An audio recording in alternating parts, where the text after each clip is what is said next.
এর আগের একটা ভিডিওতে দেখছেন যে নাদিয়াকে ডিম খাওয়ানো কতটা কষ্টের আমার জন্য। আমি ওকে ডিম খাওয়াইতেই পারি না, ও ডিম খাইতেই চায় না। তো আজকে দেখেন আমি ওকে ডিমটা কিভাবে খাওয়াই, এই বুদ্ধিটা আপনারাও অ্যাপ্লাই করেন, কাজে দিবে। আসেন।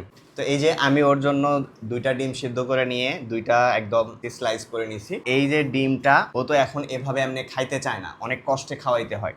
তো এই ডিমটা আমি কিভাবে খাওয়াবো সেটা আপনাদের দেখাই। নাদিয়া 2 দিন আগে দেশীয় ফুড থেকে এই 3টা আচার অর্ডার করছিল। ওর নাকি আচার খাইতে খুব ইচ্ছা হচ্ছিল, এই জন্য এই আচারগুলো অর্ডার করছে। এটা হচ্ছে আপনার রসুনের আচার, তেঁতুলের আচার, জলপাইয়ের আচার। এই 3টা আচার ও অর্ডার করছিল দেশীয় ফুড থেকে। তো এই আচারগুলো দেখার পরে আমার মাথার মধ্যে একটা বুদ্ধি চলে আসছে, সেটা হচ্ছে যেহেতু ও ডিম খাইতে চায় না, তো আমি এখন এই আচারটা ওর ডিমের উপরে চাটনি হিসেবে ব্যবহার করে ওকে ওই ডিমটা খাওয়াবো। দেখেন ডিমটা কিভাবে খায়। এই যে প্রত্যেকটা ডিমের উপরে এখন এই যে রসুনের আচারটা দিব আমি, ব্যাস।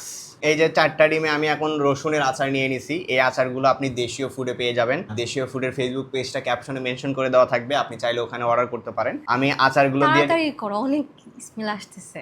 দেখছেন এই বুদ্ধিটা কতটা কাজে লাগছে, এটা আপনারাও অ্যাপ্লাই করেন, দেখেন খাওয়ার জন্য পাগল হয়ে গেছে। নাও, কেমন?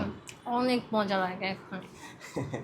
ডিম সে খাইতে চায় না, তো ডিম না খাইতে চাইলে এইরকম দেশীয় ফুডের আচার দিয়ে মিক্স করে দিবেন, দেখবেন ডিম খাবে না, ডিম দিয়ে হুঁশ পাবেন না। নাও, এইসব বুদ্ধি মাঝে মাঝে অ্যাপ্লাই করতে হয়। কইয়ের তেল দিয়ে কই ভাজবো, ওর অর্ডার করা আচার দিয়ে আমি ওরেই ডিম খাওয়াচ্ছি।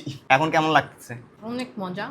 ডিমের তো কোনো গন্ধ নাই, এখন পাওয়া যায় না। খাওয়ার আগে থেকে ওখান থেকে হচ্ছে রসুনের আচারের গন্ধটা আসতেছিল। এটা অনেক মজার আচার। ডিমের সাথে এর কম্বিনেশনটা আরো মানে জমে গেছে পুরো, এত মজা লাগে। এখানে 2টা কেন, আপনি 4টা 5টা ডিমও খাবেন, বুঝতেই পাবেন না, গন্ধ লাগবে না আপনার কাছে। প্রেগনেন্সির সময় ম্যাক্সিমাম সবাই ডিমটা খাইতে চায় না, কারণ ডিমের গন্ধটা ওটা সহ্য করতে পারে না, যার কারণে ওরা মানে বমি চলে আসে বা খাওয়ার ইচ্ছাই হয় না। এই আচারটা দেওয়ার কারণে হয়েছে কি, ডিমের গন্ধটা চলে গেছে, যার কারণে খাইতে পারতেছে। 2টা ডিম শেষ, আর সেই দিন আমার প্রায় 15-20 মিনিট লাগছে 2টা ডিম খাওয়াইতে, আর 2টা ডিম আজকে 5 মিনিট হয় নাই, 2-3 মিনিট হচ্ছে ডিম খেয়ে শেষ। শাবাশ। আপনারা অবশ্যই এইভাবে বাসায় ট্রাই করবেন। যদি আপনার ওয়াইফ ডিম খাইতে না চায়, তাহলে এইভাবে এই দেশীয় ফুডের আচার দিয়ে মিক্স করে একদম চাটনির মতো ব্যবহার করবেন। আচার আরো দিব, দেখছেন?